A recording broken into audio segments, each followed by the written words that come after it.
স্বাগত দীপ্ত রাতের সংবাদে। আপনাদের সাথে আছি আমি আনোয়ারুল আলম। শুরুতে জানাবো সংবাদ শিরোনাম। ভারতের পশ্চিমবঙ্গ বিধানসভা নির্বাচনে বিজেপির নিরঙ্কুশ জয়, নিজের আসনে হারলেন মমতা।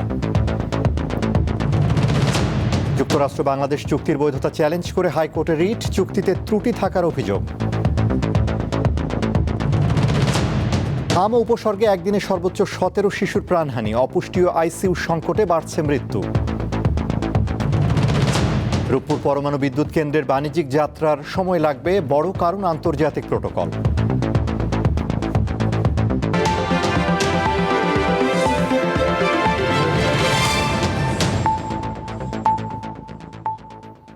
এবার বিস্তারিত।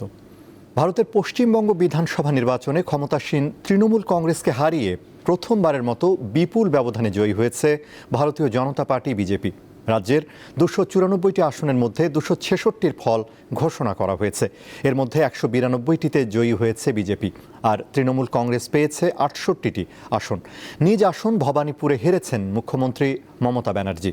পশ্চিমবঙ্গে 2011 সাল থেকে টানা ক্ষমতায় থাকা মমতা বন্দ্যোপাধ্যায়ের তৃণমূল কংগ্রেসের জন্য এটি বড় পরাজয়। বিজেপির জয় এ রাজ্যের রাজনৈতিক মানচিত্রে বড় পরিবর্তনের বার্তা দিচ্ছে। ভারতের পশ্চিমবঙ্গে টানা 1.5 মাস ধরে বিধানসভা নির্বাচনের ম্যারাথন প্রচারণা ও ভোট গ্রহণ পর্ব শেষে সোমবার সকাল থেকে শুরু হয় ভোট গণনা। গণনা শুরুর পর থেকেই আভাস পাওয়া যাচ্ছিল টানা চতুর্থ মেয়াদে ক্ষমতায় থাকার লক্ষ্য থেকে ছিটকে পড়েছে তৃণমূল কংগ্রেস। আর প্রথমবারের মতো পশ্চিমবঙ্গের ক্ষমতার মসনদ দখল করতে যাচ্ছে ভারতীয় জনতা পার্টি বিজেপি। পশ্চিমবঙ্গে ভোট গণনায় 294 আসনের মধ্যে 207 আসনে এগিয়ে থেকে একক সংখ্যাগরিষ্ঠতার পথে রয়েছে বিজেপি। ক্ষমতাসীন মুখ্যমন্ত্রী মমতা বন্দ্যোপাধ্যায়ের দল তৃণমূল কংগ্রেস এগিয়ে রয়েছে 80টি আসনে। এছাড়া বামজোট 2টি আসনে এগিয়ে আছে। বিশ্লেষকেরা বলছেন, স্বাধীনতা উত্তর পশ্চিমবঙ্গে রাজনৈতিক ক্ষমতা দখলের জন্য এমন ক্ষুরধার প্রতিযোগিতা দেখা যায়নি। সবচেয়ে আলোচিত আসন ভবানীপুরে বিরোধী দলীয় নেতা বিজেপির শুভেন্দু অধিকারীর কাছে হেরেছেন মুখ্যমন্ত্রী মমতা বন্দ্যোপাধ্যায়। আর নিজ আসন নন্দীগ্রামে একটানা 3 বার জয়ের হ্যাট্রিক করেছেন শুভেন্দু। ইতিমধ্যে রাজ্য জুড়ে বিজয় উল্লাস করছেন বিজেপির কর্মী সমর্থকরা। জয়ের পথে থাকা বিজেপি সরকার গঠন করলে কে হতে পারেন মুখ্যমন্ত্রী, সে আলোচনাও শুরু হয়ে গেছে। এই নির্বাচনের আগে বিজেপির কেন্দ্রীয় সরকারের স্বরাষ্ট্রমন্ত্রী অমিত শাহ বারবার জোর দিয়ে বলেছিলেন রাজ্যের মুখ্যমন্ত্রী একজন বাঙালিই হবেন। পশ্চিমবঙ্গে বিজেপির বিপুল জয়ে অভিভূত প্রধানমন্ত্রী নরেন্দ্র মোদী। বাংলায় পদ্ম ফুটেছে, মানুষের স্বপ্ন পূরণে সবকিছু করবে বিজেপি বলে জানান তিনি। পশ্চিমবঙ্গে 2011 সাল থেকে টানা ক্ষমতায় থাকা তৃণমূল কংগ্রেসের এটি হচ্ছে বড় পরাজয়। এ রাজ্যে বিজেপির জয় রাজ্যের রাজনৈতিক মানচিত্রে বড় পরিবর্তনের বার্তা দিচ্ছে। এদিকে তামিলনাড়ুতে বিধানসভা নির্বাচনে এবারই প্রথমবার অংশ নিয়েছে অভিনেতা থালাপাতি বিজয়ের দল তামিলাগা ভেট্টি কাজাগাম টিভিকে। প্রথমবারেই 108 আসনে বড় ব্যবধানে এগিয়ে রয়েছে দলটি। সরকার গড়তে দরকার মোট 118 আসন। প্রশ্ন উঠছে, কংগ্রেস নাকি এডিএমকে, কার সঙ্গে জোট গড়বেন বিজয়? পাশাপাশি তামিলনাড়ুর মুখ্যমন্ত্রী এমকে স্ট্যালিনকে নিজ আসনে হারিয়ে বিজয়ের মুখ্যমন্ত্রী হওয়ার সম্ভাবনা তৈরি হয়েছে। এছাড়া কেরালায় 140টি আসনে কংগ্রেস নেতৃত্বাধীন ইউনাইটেড ডেমোক্রেটিক ফ্রন্ট ইউডিএফ এগিয়ে আছে 89টি আসনে। আসামে 126টি আসনের গণনায় বিজেপি নেতৃত্বাধীন এনডিএ এগিয়ে আছে 101টি আসনে। এবং কেন্দ্রশাসিত অঞ্চল পুদুচেরি 30টি আসনের মধ্যে বিজেপি নেতৃত্বাধীন এনডিএ জোট এগিয়ে আছে 18টিতে। ইশরাত সুমা, দীপ্ত বার্তা কক্ষ। অন্তর্বর্তী সরকারের শেষ মুহূর্তে বাংলাদেশ ও যুক্তরাষ্ট্রের মধ্যে স্বাক্ষরিত বহুল আলোচিত বাণিজ্য চুক্তির বৈধতা চ্যালেঞ্জ করে হাইকোর্টে রিট দায়ের করেছেন সুপ্রিম কোর্টের এক আইনজীবী। চুক্তিটি দেশের সংবিধান, জাতীয় স্বার্থ ও অর্থনৈতিক সার্বভৌমত্বের সঙ্গে সাংঘর্ষিক বলে দাবি করেন তিনি। রিটে পররাষ্ট্র, অর্থ, বাণিজ্য মন্ত্রণালয়ের সচিবদের বিবাদী করা হয়েছে। চলতি বছরের 9 ফেব্রুয়ারি অর্থাৎ জাতীয় সংসদ নির্বাচনের 3 দিন আগে যুক্তরাষ্ট্রের সঙ্গে দ্বিপক্ষীয় বাণিজ্য চুক্তি করে অধ্যাপক ডক্টর মোহাম্মদ ইউনূসের নেতৃত্বাধীন অন্তর্বর্তী সরকার। জাতীয় নির্বাচনের আগ মুহূর্তে তড়িঘড়ি করে সম্পাদিত এই চুক্তিতে বাংলাদেশের অর্থনৈতিক সার্বভৌমত্ব ও স্বার্থ ব্যাপকভাবে ক্ষুণ্ণ হয়েছে বলে দাবি করে বিভিন্ন মহল। গণমাধ্যমেও এ নিয়ে লেখালেখি হচ্ছে।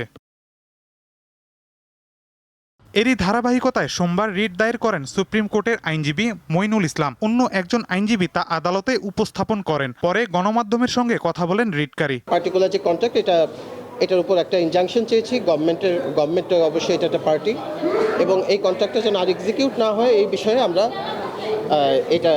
এই রিট পিটিশন দায়ের করা। দুটি রাষ্ট্রের সরকারের মধ্যে সম্পাদিত চুক্তি আদালতে উপস্থাপন করা কতটা যৌক্তিক জানালেন সুপ্রিম কোর্টের এই জ্যেষ্ঠ আইনজীবী। আদালতে যদি আপনি দেখাতে পারেন যে বাংলাদেশের সংবিধান বা বাংলাদেশের সার্বভৌমত্ব, বাংলাদেশের স্বার্থ পরিপন্থী একটা চুক্তি, এটা তো আইনেই বলা আছে যে আপনি এটা হবে না, এটা করতে পারবেন না। এখন যেহেতু আদালতে এসছে, এরকম যুক্তি যদি আদালতে তুলে ধরা হয়, আদালত যদি স্বাধীনভাবে কাজ করতে পারেন, নিশ্চয়ই সেটার একটা রেজাল্ট আসতে পারে। যুক্তরাষ্ট্রের সঙ্গে সই করা বাণিজ্য চুক্তি জাতীয় সংসদে উপস্থাপনের দাবি জানিয়েছেন স্বতন্ত্র এমপি রুমিন ফারহানা। সম্প্রতি সংসদে তিনি বলেন, নির্বাচনের আগ মুহূর্তে স্বাক্ষরিত এই চুক্তিতে বাংলাদেশের স্বার্থ বিরোধী ধারা রয়েছে বলে যে অভিযোগ উঠেছে তা খতিয়ে দেখা দরকার। সরকার সম্ভবত কিছু পদক্ষেপ। মাহিদুর রহমান, দীপ্ত সংবাদ, ঢাকা। মার্কিন বাণিজ্য চুক্তি নিয়ে দীপ্ত টেলিভিশনের সাথে কথা বলেছেন সিপিডির সম্মানীয় ফেলো অধ্যাপক মোস্তাফিজুর রহমান। এই চুক্তির প্রধান 3টি ত্রুটির কথা জানিয়েছেন তিনি। বেশ কিছু ধারা আছে যেগুলোতে, যেমন আমাদের যে শুল্ক যেটা আমরা আদায় করি মার্কিন যুক্তরাষ্ট্র থেকে বিভিন্ন পণ্য আমদানির উপরে, সেগুলোকে ক্রমান্বয়ে আমাদেরকে প্রথমে 4,500 পণ্যের উপরে শূন্য শুল্ক করতে হবে এবং ক্রমান্বয়ে এটাকে 5 থেকে 10 বছরে এই সব পণ্যের উপরেই শূন্য শুল্ক করতে হবে, কয়েকটি 326টি পণ্য ছাড়া, যেগুলো খুব একটা আমরা আমদানিও করি না। এবং এই চুক্তিটা যেহেতু কোনো ফ্রি ট্রেড এগ্রিমেন্ট না, মুক্ত বাণিজ্য চুক্তি না, এখানে আমাদের উপরে শুল্ক অতিরিক্ত আরোপ করা হবে 19%, আর আমরা শূন্য শুল্ক দিব। তো এটা তো কোনো মুক্ত বাণিজ্য অঞ্চল, কোনো চুক্তি না যেখানে নাকি পরস্পরকে সুবিধা দিচ্ছে। এখানে একটা দেশ অতিরিক্ত শুল্ক আরোপ করবে 19%, আর আরেকটা দেশ সেখানে শুল্ক আরোপ করবে না। এবং এইরকম যদি হয় তাহলে বিশ্ব বাণিজ্য সংস্থায় কিন্তু যে নিয়ম আছে most favoured nation, favour one favour all, সেখানের সাথে কিন্তু এটা সাংঘর্ষিক হয়ে যাচ্ছে, যেখানে অন্যান্য দেশও তখন বলতে পারে যে এই পণ্যগুলোর উপরে আমাদেরকেও তোমরা সমান সুবিধা দিতে হবে। সো এইটা একটা সমস্যা হবে। এবং আমাদের এখান থেকে যে শুল্ক আমরা আদায় করি প্রায় 1,000 কোটি টাকার মতো, সেই শুল্ক আমরা আদায় করতে পারবো না। এই চুক্তিতে আছে যে দ্বিপাক্ষিক কোনো একটা দেশের সাথে যখন আমরা বাণিজ্য চুক্তি ইত্যাদি করতে যাব, তখন মার্কিন যুক্তরাষ্ট্রের সাথে এটা আলাপ করে নিতে হবে। সুতরাং সেইখানেও আমাদের যে স্বাধীনভাবে সিদ্ধান্ত গ্রহণের যে আমাদের প্রয়োজনীয়তা আছে, বা আমাদের যে এটার যে একটা সক্ষমতা, সেখানেও এটা একটা সাংঘর্ষিক হয়ে যায়। তারপরে এখানে বিভিন্ন প্রকিউরমেন্টের কথা আছে যে মার্কিন যুক্তরাষ্ট্র থেকে আমাদের কিনতে হবে, এবং 7 লক্ষ টন করে 5 বছর আমাদের গম কিনতে হবে, সয়াবিন কিনতে হবে। তো এটা তো অনেক সময় আমাদের ব্যক্তিখাত এগুলো করে। তো ব্যক্তিখাত এখন তো ওই পরিমাণ করে না, কারণ তারা অন্যান্য দেশ থেকে এটা সস্তায় আমদানি করতে পারে, কম সময়ে আমদানি করতে পারে। সো এইসব বাধ্যবাধকতা যে এটা চুক্তিতে থাকার ফলে আমাদেরকে অতিরিক্ত হয়তো আমাদের ব্যয় করতে হতে পারে। অন্তর্বর্তী সরকারের প্রধান উপদেষ্টা হিসেবে অধ্যাপক ডক্টর মোহাম্মদ ইউনূসের কর্মকাণ্ড একটি কমিশন গঠন করে তদন্তের দাবিতে হাইকোর্টে রিট হয়েছে। সোমবার সুপ্রিম কোর্টের আইনজীবী মোহসিন রশিদ এই রিট দায়ের করেন। ইউনূস সরকারের যে অপকর্ম আছে, এইটা তদন্ত হওয়া দরকার দেশ আর রাষ্ট্রের খাতিরে। ওনারা কোনো তদন্ত করেন না, যার জন্য আমাকে এই রিট পিটিশনটি ফাইল করতে হয়েছে। স্লিপ দিয়েছি, রোববারে ইনশাল্লাহ এইটা আসবে। হাম ও হামের উপসর্গ নিয়ে আরও 17 শিশুর মৃত্যু হয়েছে দেশে প্রথম হাম শনাক্ত হওয়ার পর শিশু মৃত্যুর এই সংখ্যা গত 50 দিনের মধ্যে সর্বোচ্চ। সবশেষ 24 ঘন্টায় 15 শিশুর মৃত্যু হয়েছে হামের উপসর্গ নিয়ে। অপর 2 শিশুর হামে মৃত্যুর বিষয়টি নিশ্চিত করেছে স্বাস্থ্য অধিদপ্তর। 17 শিশুর মধ্যে 12টি শিশু ঢাকা বিভাগের আর 5টি শিশু চট্টগ্রাম বিভাগের। এ নিয়ে 50 দিনে দেশে হাম ও উপসর্গ নিয়ে মৃতের সংখ্যা 311-তে দাঁড়িয়েছে। এর মধ্যে হামের উপসর্গ নিয়ে 259 শিশুর মৃত্যু হয়েছে আর হামে মারা গেছে 52 শিশু।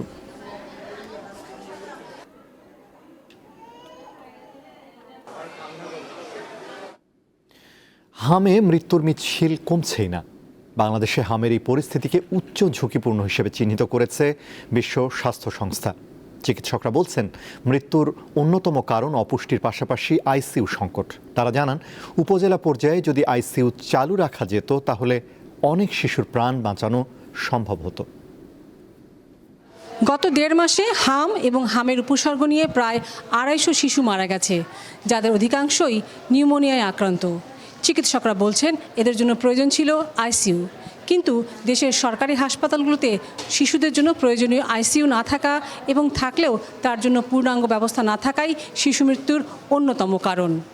এমনই একজন শরীফুল ইসলাম 8 মাসের সন্তানকে রাজধানীর সংক্রামক ব্যাধি হাসপাতালের আইসিইউ বা নিবিড় পরিচর্যা কেন্দ্রে রেখে উদ্বিগ্ন হয়ে পায়চারি করছেন বারান্দায়। পেশায় বাস চালক শরীফুলের বাড়ি মানিকগঞ্জে। জানালেন, সন্তানকে হাসপাতালে ভর্তির ভোগান্তি। মানিকগঞ্জে ভর্তি ছিল প্রাইভেট হসপিটালে। ওইখানে আপনার 11 দিন ছিল। তার পরবর্তীতে জ্বর হওয়ার পরে ওইখান থেকে মুন্নু হসপিটালে নিয়েছিলাম। মুন্নু হসপিটালে বলছিল যে রুগী এখানে রাখা সম্ভব না, ঢাকাতে নিতে হবে। পরবর্তীতে ওইখান থেকে আপনার শিশু হাসপাতালে আনছিলাম এবং আইসিইউ নাই, আইসিইউ লাগবে। পরবর্তীতে ওইখানে সিট নেওয়ার পরে আমরা লালমাটিয়া ক্রিটিক্যাল হসপিটাল ওইখানে রাখছিলাম আইসিইউতে 3 দিন। কিন্তু 3 দিনে আমাদের অনেক টাকা খরচ হয়েছে, প্রায় আপনার 70 থেকে 80 হাজার টাকা। আর ওইখানে চিকিৎসার মানও তেমন ভালো পাই নাই, মানে 3 দিন রাখার পর কোনো উন্নতি পাই নাই। আর ওই জন্য এখান থেকে নিয়ে আসলাম। এই হাসপাতালে সমাজসেবা অধিদপ্তরের ছোটমণি নিবাসের 14 শিশুকে ভর্তি করানো হয়েছে, যাদের হাম ও চিকেন পক্স হয়েছে। এদের মধ্যে একজন গতকাল মারা গেছে। বাচ্চাদের শরীরে হাম আর চিকেন পক্স উঠছে, সেই জন্য নিয়ে আসছে এখানে। ঢাকা মেডিকেল নেওয়া হয়েছিল, কিন্তু ঢাকা মেডিকেল থেকে এখানে রেফার করছে, বলছে এখানে ভালো হবে। চিকিৎসক জানিয়েছেন, যে শিশুটি মারা গেছে তার নিউমোনিয়া সহ অন্যান্য জটিলতা ছিল। এই ধরনের রোগীদের জন্য আইসিইউ প্রয়োজন। আমাদের এখানে আইসিইউ শিফটিংয়ের প্রথম কারণই হচ্ছে যে যাদেরকে আমরা বেশি বেশি মনিটরিং প্রয়োজন। আর আইসিইউতে আরেকটা হচ্ছে যে অক্সিজেন ডেলিভারি যে প্রসেসটা, সেটা ওয়ার্ডের চেয়ে ভালো আছে। সুতরাং যাদেরকে ওয়ার্ডে অক্সিজেন দিয়ে অক্সিজেনের মাত্রা ঠিক রাখা যাচ্ছে না, তাদেরকে আমরা আইসিইউতে শিফট করি। হাসপাতালের তত্ত্বাবধায়ক বলেন, আইসিইউ থাকলেও নেই পর্যাপ্ত ভেন্টিলেশন, শয্যাসহ জনবল বাড়ানো প্রয়োজন। আইসিইউ সাপোর্টের ভিতরে আপনার ভেন্টিলেটর দরকার হয় এরকম অনেক সময়, যে কৃত্রিম শ্বাস দেওয়ার জন্য, যেটা আমাদের 1 বছরের উপরে বাচ্চাদের আছে, কিন্তু 1 বছরের নিচের বাচ্চাদের জন্য কোনো ভেন্টিলেটর নাই। আমাদের ভেন্টিলেটর লাগবে, একটা হলেও আমরা একটু চালাই নিতে পারতাম। আর কিছু সিস্টার দরকার সাপোর্টের জন্য, কারণ যে সিস্টার আছে ওরা আসলে গত মার্চের 15 তারিখ থেকে এত র্যান্ডম ডিউটি করতেছে, ওদের আসলে কোনো রেস্ট নাই। তিনি জানান, 2021 সালে উপজেলা হাসপাতালগুলোতে 2 শয্যার আইসিইউ করা হয়েছিল। জনবল সংকটে সেগুলো এখন বন্ধ হয়েছে। লাবণী গুহ, দীপ্ত সংবাদ, ঢাকা। সাম্প্রতিক বৃষ্টিতে ক্ষতিগ্রস্ত হাওরের কৃষকদের আগামী 3 মাস আর্থিক সহায়তা দেবে সরকার। সোমবার জেলা প্রশাসক সম্মেলনে কথা জানান কৃষিমন্ত্রী। বেসামরিক বিমান পরিবহন ও পর্যটন মন্ত্রী জানান, বগুড়া ও ঠাকুরগাঁও সহ 8টি জেলার পরিত্যক্ত বিমানবন্দর চালুর উদ্যোগ নেওয়া হয়েছে। ঈদুল আজহার আগে দ্রব্যমূল্যের বাজার নিয়ন্ত্রণে নজরদারি বাড়ানোর পরামর্শ দিয়েছেন বাণিজ্যমন্ত্রী। 4 দিনব্যাপী জেলা প্রশাসক সম্মেলনের দ্বিতীয় দিন বিভিন্ন সেশনে অংশ নেন জেলা ও বিভাগের মাঠ পর্যায়ের প্রশাসকগণ। আলোচনায় স্থান পায় অর্থ পরিকল্পনা, বাণিজ্য, বিমান ও কৃষি সহ বিভিন্ন মন্ত্রণালয় এবং বিভাগ সম্পর্কিত নানা বিষয়। প্রথম সেশনে বেসামরিক বিমান ও পর্যটন খাত এবং সংস্কৃতি মন্ত্রণালয় আলোচনায় অংশ নেয়। পর্যটক যারা আসবে তারা যেন নিরাপত্তাহীনতা না ভোগে, প্রথম কিন্তু এই জিনিসটা জেলা প্রশাসকের দায়িত্ব, এই জায়গাটা খেয়াল করা। এ সময় গণমাধ্যমকে জানানো হয়, আগামী 3 মাসের মধ্যে কক্সবাজার আন্তর্জাতিক বিমানবন্দর এবং ডিসেম্বরের মধ্যে ঢাকা 3rd টার্মিনাল চালুর উদ্যোগ নেওয়া হয়েছে। আন্তর্জাতিক বিমান রয়েছে ঠিকই, কিন্তু আন্তর্জাতিক মানের নয়। সেই মান সম্পন্ন করার জন্য আমরা ইতিমধ্যে 14টা বোয়িং ক্রয়ের স্বাক্ষর করেছি। প্রায় 8টি-9টি বিমানবন্দর, সেগুলিকে আমরা নতুন করে রিপেয়ার করে এটাকে চালু করব আভ্যন্তরীণ রুট হিসেবে। দ্বিতীয় সেশনে পরিকল্পনা প্রতিমন্ত্রী জানান, উন্নয়ন প্রকল্পে দুর্নীতি ও ধীরগতি সহ্য করা হবে না। আগে যেভাবে চলেছে এখনো সেভাবেই চলবে এরকম জায়গা নেই। সরকারের সুনির্দিষ্ট পরিকল্পনা আছে এবং সেই পরিকল্পনা বাস্তবায়নের সময়সীমাও এখানে অসীম নয়, সুনির্দিষ্ট সময়ের মধ্যে শেষ করা। কৃষিমন্ত্রী জানান, টানা বৃষ্টিতে হাওর এলাকার ক্ষতিগ্রস্ত কৃষকদের আগামী 3 মাস আর্থিক সহায়তা দেয়া হবে। এখন যে পরিমাণ ক্ষতি হয়েছে ওইটা পোষায় দেওয়া তো সরকারের পক্ষে সম্ভব হবে না, তবে এই লোকটা যেন মহাবিপদে যেভাবে মানসিক চাপে আছে ওখান থেকে একটু লাঘব করা, সেটা 7,500 টাকা থেকে আস্তে আস্তে আমরা বাড়াবো, উপরের দিকে যাব। চতুর্থ সেশনে ঈদুল আজহার আগে দ্রব্যমূল্যের বাজার নিয়ন্ত্রণে নজরদারি বাড়াতে জেলা প্রশাসকদের পরামর্শ দেন বাণিজ্যমন্ত্রী। আমরা গুটি কয়েক লোকের উপরে নির্ভর না থাকি, বা আমি শুধু সিন্ডিকেটের কথা বলছি না, সব কিছু যে সিন্ডিকেটের কারণে তাও না, এই বাজার ব্যবস্থার অসামঞ্জস্যতার কারণেও অনেক সময় ভারসাম্যহীনতা তৈরি হয়। সমন্বিত একটা বাজার ব্যবস্থাপনা, এই সমস্ত আমাদের আগামী দিনের পরিকল্পনা সম্পর্কে তাদের আমরা সংক্ষেপে ধারণা দিয়েছি। রাজধানীর ওসমানী স্মৃতি মিলনায়তনে আয়োজিত জেলা প্রশাসক সম্মেলন শেষ হবে আগামী 6 মে। এই ব্যবস্থাটি ছিল এবং সরকারের সিদ্ধান্ত। নূর আলম, দীপ্ত সংবাদ, ঢাকা। পাবনার রূপপুর পারমাণবিক বিদ্যুৎ কেন্দ্র থেকে জাতীয় গ্রিডে বিদ্যুৎ যোগ হওয়া এখন শুধু সময়ের ব্যাপার। বিশেষজ্ঞরা অবশ্য বলছেন, পরীক্ষামূলক ধাপ পেরিয়ে বাণিজ্যিকভাবে বিদ্যুৎ সরবরাহ করতে আরও 8 থেকে 12 মাস লাগতে পারে। আন্তর্জাতিক প্রোটোকল নিশ্চিত করা এই বিলম্বের মূল কারণ। রূপপুর পারমাণবিক বিদ্যুৎ কেন্দ্র নিয়ে 3 পর্বের প্রতিবেদনের আজ প্রথম পর্ব। পদ্মাপাড়ের রূপপুরে এখন সাজ রব। দৃশ্যমান অবকাঠামো পেরিয়ে প্রকল্পটি এখন জ্বালানি লোডিং ও পরীক্ষামূলক উৎপাদনের চূড়ান্ত পর্যায়ে। তবে এই বিদ্যুৎ সাধারণ মানুষের ঘরে পৌঁছাতে অপেক্ষা করতে হবে আরও প্রায় 1 বছর। কেন এই দীর্ঘসূত্রতা? বিশেষজ্ঞরা বলছেন, পারমাণবিক বিদ্যুৎ কেন্দ্রের প্রতিটি ধাপ অত্যন্ত সংবেদনশীল। বর্তমানে যে অনুমোদন পাওয়া গেছে তা মূলত কমিশনিং বা পরীক্ষামূলক উৎপাদনের জন্য, কিন্তু বাণিজ্যিকভাবে বিদ্যুৎ বিক্রি বা গ্রিডের পূর্ণ শক্তিতে সরবরাহের জন্য প্রয়োজন নতুন আন্তর্জাতিক সনদ। এই যে পরীক্ষামূলকভাবে অপারেশন করলো, এই যাত্রায় কোনো ত্রুটি বিচ্ছুতি কীভাবে তারা সমাধান করলো, ত্রুটি বিচ্ছুতি হলো কি না, হলে কীভাবে সমাধান করলো, সেগুলো রেকর্ড করে রিপোর্ট তৈরি করবে। এটাকে আমরা বলি ফাইনাল সেফটি অ্যানালাইসিস রিপোর্ট। ওই রিপোর্টকে আমলে নিয়ে বিশ্লেষণ করে তখন রেগুলেটরি বডি চূড়ান্তভাবে লাইসেন্স দেবে বাণিজ্যিকভাবে উৎপাদন করার জন্য শতভাগ সক্ষমতা। শুধু কাগজের অনুমোদনই নয়, কারিগরিভাবেও রয়েছে নানা ধাপ। কয়েক মাস ধরে চলে কয়েক স্তরের নিরাপত্তা পরীক্ষা বা সেফটি অডিট।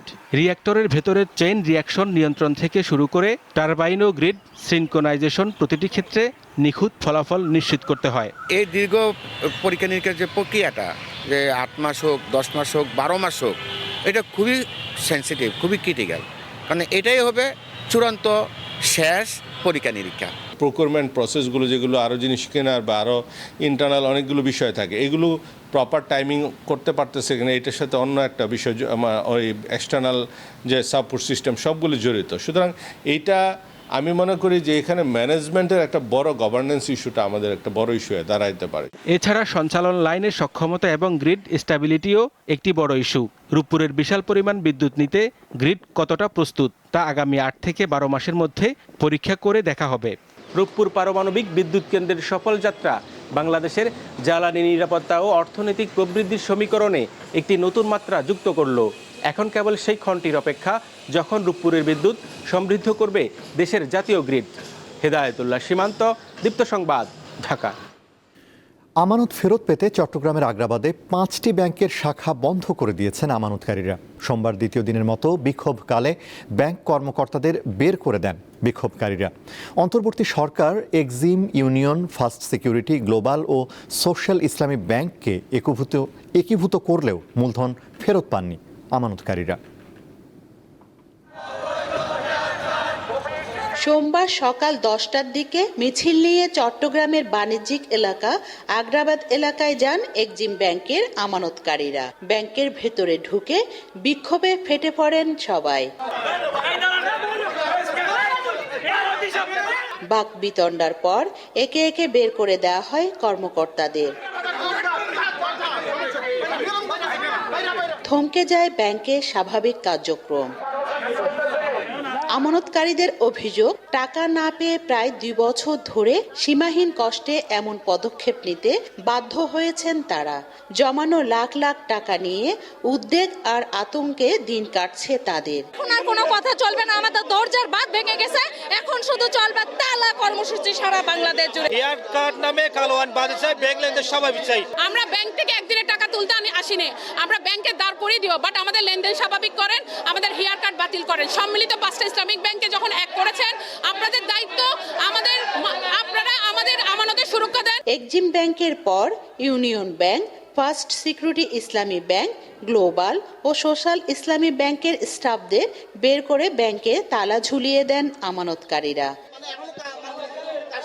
তালা দিয়ে দিয়েছি, যতদিন পর্যন্ত আমাদের দাবি আদায় হবে না এই তালা বন্ধ কর্মসূচি চলমান আছে, চলমান থাকবে। আন্দোলনের মুখে নিজেদের অসহায়ত্ব তুলে ধরেন ব্যাংক কর্মকর্তারা, জানান এটি সরকারের সিদ্ধান্ত, তাদের কিছুই করার নেই। আমরা যথাসাধ্য চেষ্টা করতেছি ওনাদের টাকাগুলো দেওয়ার জন্য, সবাইকে একসাথে দিতে পারতেছি না, এটা হচ্ছে কথা। পুলিশের কাজ তো আর ব্যাংকের গ্রাহকের টাকা দেওয়া না, পুলিশের কাজ তো পুলিশ তো আর তাদের টাকা জমা রাখে নাই, পুলিশ কি তাদের টাকা ফেরত দিতে পারবে? এবং যারা আসছে, গ্রাহক যারা আসছে, তারা তো তাদের দাবির জায়গা থেকে এসেছে। পরিস্থিতি নিয়ন্ত্রণে অতিরিক্ত পুলিশ মোতায়েন করা হয়েছে ব্যাংক পাড়ায়। অন্তর্বর্তী সরকার 5টি ব্যাংকে একীভূত করে। এসব ব্যাংকে প্রায় 75 লাখ গ্রাহক টাকা জমা রেখে বিপাকে পড়েছেন। রুনা আনসারি, দীপ্ত সংবাদ, চট্টগ্রাম। যুক্তরাষ্ট্রের ফ্লোরিডায় হত্যার শিকার বাংলাদেশি পিএইচডি শিক্ষার্থী জামিল আহমেদ লিমনকে জামালপুরের গ্রামের বাড়িতে দাফন করা হয়েছে। সোমবার সকালে তার মরদেহ ঢাকায় পৌঁছায়। লিমনের সাথে নিহত বৃষ্টির মরদেহ ঢাকা পৌঁছতে পারে আগামী বৃহস্পতিবার। ঢাকার হযরত শাহজালাল আন্তর্জাতিক বিমানবন্দরে সোমবার সকালে পৌঁছায় যুক্তরাষ্ট্রের ফ্লোরিডায় হত্যার শিকার বাংলাদেশি পিএইচডি শিক্ষার্থী জামিল আহমেদ লিমনের মরদেহ। বিমানবন্দরে মরদেহ গ্রহণ করে পরিবারের কাছে হস্তান্তর করেন পররাষ্ট্র প্রতিমন্ত্রী শামা ওবায়েদ ইসলাম। এই হত্যাকাণ্ডের সুষ্ঠু তদন্ত ও বিচারের বিষয়ে যুক্তরাষ্ট্রের সঙ্গে নিয়মিত যোগাযোগের কথা জানান তিনি। ঢাকা শহরে বাংলাদেশের একজন অত্যন্ত মেধাবী ছাত্র পিএইচডিতে পড়াশোনা করছিল ইউনিভার্সিটি অফ সাউথ ফ্লোরিডাতে। একটা নৃশংস হত্যাকাণ্ডে ওর জীবনের অবসান ঘটে।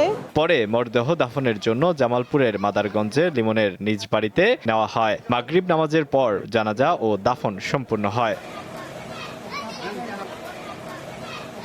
যুক্তরাষ্ট্রের ফ্লোরিডায় গত 16 এপ্রিল নিখোঁজ হন লিমন। একই সঙ্গে নিখোঁজ হন নাহিদা ইসলাম বৃষ্টি। 24 এপ্রিল ফ্লোরিডায় হাওয়ার্ড ব্রিজের পাশে আবর্জনার মধ্যে কালো রঙের ব্যাগে লিমনের ক্ষতবিক্ষত মরদেহ পাওয়া যায়। বৃষ্টির মরদেহ খুঁজে পেয়েছে পুলিশ। আগামী 7 মে তার মরদেহ ঢাকায় পৌঁছানোর কথা রয়েছে। এ হত্যাকাণ্ডে জড়িত লিমনের রুমমেট মার্কিন নাগরিক হিশাম আবু গরবেকে গ্রেফতার করা হয়েছে। আলোয়ান খান, দীপ্ত সংবাদ, বার্তা কক্ষ। সংরক্ষিত আসনের সংসদ সদস্যরা দেশ ও গণতন্ত্রের অগ্রগতিতে ভূমিকা রাখবে বলে আশা প্রকাশ করেছেন বিএনপি মহাসচিব মির্জা ফখরুল ইসলাম আলমগীর। সোমবার নবনির্বাচিত সংসদ সদস্যদের নিয়ে বিএনপির প্রতিষ্ঠাতা শহীদ রাষ্ট্রপতি জিয়াউর রহমান ও সাবেক প্রধানমন্ত্রী বেগম খালেদা জিয়ার কবরে শ্রদ্ধা নিবেদন শেষে তিনি আশাবাদ ব্যক্ত করেন। শপথ গ্রহণের পরদিন ত্রয়োদশ জাতীয় সংসদের সংরক্ষিত নারী আসনের বিএনপি থেকে নির্বাচিত ৩৬ জন সংসদ সদস্য দলের প্রতিষ্ঠাতা শহীদ রাষ্ট্রপতি জিয়াউর রহমান ও সাবেক প্রধানমন্ত্রী খালেদা জিয়ার কবর জিয়ারত করেন। এ সময় তাদের সাথে ছিলেন বিএনপি মহাসচিব মির্জা ফখরুল ইসলাম আলমগীর এবং নুরুল ইসলাম মনির সহ কেন্দ্রীয় নেতারা। নতুন সংসদ সদস্যদের চোখে মুখে ছিল আগামীর প্রত্যয়। বাংলাদেশের বিভিন্ন জায়গায় যে অনিয়ম, দুঃশাসন, সমস্যা, সেই জায়গাগুলোকে আমি তুলে ধরতে চাই এবং জাতীয় আন্তর্জাতিক পর্যায়ে বাংলাদেশ যেখানে শোষিত হয় সেই শোষণের বিরুদ্ধে আমি কথা বলতে চাই। একটা ন্যায়পরায়ণ বাংলাদেশ, একটা মানবিক বাংলাদেশ ইনশাল্লাহ গড়ে তুলব, যেখানে নারীদের নিরাপত্তার পাশাপাশি সকল নাগরিকের নিরাপত্তা নিশ্চিত করা হবে ইনশাল্লাহ, এবং আইন নিয়ে বিভিন্ন পলিসি নিয়ে সেই জায়গায় কাজ করার জায়গা আছে আমাদের। নারী ক্ষমতায়ন, গণতন্ত্র উত্তরায়ণ, সমান অধিকার এবং সেই যুবক, ছাত্র, শ্রমিক থেকে শুরু করে সমস্ত পর্যায়ে আমরা কাজ করে যাব, সেটাই আমাদের প্রত্যাশা।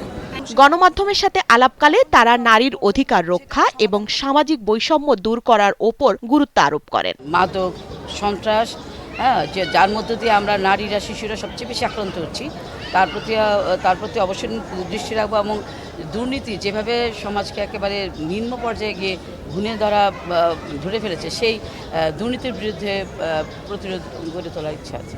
তাকে আসলে পারফেক্টলি কিভাবে আমরা সেভ করতে পারি, কোন জায়গায় তারা অত্যাচারিত হচ্ছে, সেখানে আমাদের কি, আমি এটাকে এই সময়টাকে আমি সুযোগ বলবো না, আমি দায়িত্ব বলবো। যেই প্রত্যাশা, যেই আশা নিয়ে জনগণ তাকিয়ে আছে এবং আমাদের মাননীয় প্রধানমন্ত্রী, বিএনপি নীতি নির্ধারকরা আমাদের যে দায়িত্ব দিয়েছেন, আমরা যেন সেই দায়িত্ব পবিত্রতার সহিত একদম পরিপূর্ণভাবে সততার সহিত যেন পালন করতে পারি। বিএনপি মহাসচিব আশা প্রকাশ করেন, নারী আসনের সংসদ সদস্যরা সাহস ও নিষ্ঠার সাথে জনগণের অধিকার আদায়ে কাজ করবেন। গণতন্ত্রকে প্রাতিষ্ঠানিক রূপ দিতে, জাতীয় সংসদকে কার্যকরী করার ক্ষেত্রে এবং জাতীয় সংসদকে সত্যিকার অর্থেই সকল কর্মকাণ্ডের কেন্দ্রবিন্দু পরিণত করতে তারা তাদের ভূমিকা রাখবেন। তিনি সংরক্ষিত নারী আসনের সংসদ সদস্যদের সংসদের ভেতরে সীমাবদ্ধ না থেকে রাজপথেও সক্রিয় থাকার আহ্বান জানান। স্বস্তিকা সিংহ, দীপ্ত সংবাদ, ঢাকা। আন্তর্জাতিক যুদ্ধবিরতির মধ্যেই সংযুক্ত আরব আমিরাতে মিসাইল ও ড্রোন হামলা চালিয়েছে ইরান। ড্রোন হামলার পর আমিরাতের পেট্রোলিয়াম শিল্প এলাকায় আগুন লাগার খবর জানিয়েছে দেশটি। সোমবার আমিরাতের প্রতিরক্ষা মন্ত্রণালয় জানায়, তাদের দেশে বিভিন্ন জায়গায় ব্যালিস্টিক মিসাইল, ক্রুজ মিসাইল ও ড্রোন নিক্ষেপ করা হয়েছে। ইরানের একটি ড্রোন তেল স্থাপনায় আঘাত হেনেছে, এতে সেখানে আগুন লেগে গেছে। ইরান এখন পর্যন্ত কোনো মন্তব্য করেনি। এদিকে সোমবার আইআরজিসির সতর্কতা উপেক্ষা করে হরমুজ প্রণালীতে প্রবেশের চেষ্টা করায় যুক্তরাষ্ট্রের একটি যুদ্ধ জাহাজে 2 বার ক্ষেপণাস্ত্র ছুঁড়েছে বলে জানিয়েছে ইরান, যদিও এ ঘটনা অস্বীকার করেছে যুক্তরাষ্ট্র। হরমুজে দক্ষিণ কোরিয়ার একটি বাল্ক ক্যারিয়ারে আগুনের খবর নিশ্চিত করেছে দেশটির পররাষ্ট্র মন্ত্রণালয়। শেষ করব দীপ্ত রাতের সংবাদ, তার আগে সংবাদ শিরোনামগুলো জানাবো আরও একবার। ভারতের পশ্চিমবঙ্গ বিধানসভা নির্বাচনে বিজেপির নিরঙ্কুশ জয়, নিজের আসনে হারলেন মমতা। যুক্তরাষ্ট্র বাংলাদেশ চুক্তির বৈধতা চ্যালেঞ্জ করে হাইকোর্টে রিট, চুক্তিতে ত্রুটি থাকার অভিযোগ। হাম ও উপসর্গে একদিনে সর্বোচ্চ 17 শিশুর প্রাণহানি, অপুষ্টি ও আইসিইউ সংকটে বাড়ছে মৃত্যু। এবং রূপপুর পরমাণু বিদ্যুৎ কেন্দ্রের বাণিজ্যিক যাত্রায় সময় লাগবে, বড় কারণ আন্তর্জাতিক প্রোটোকল।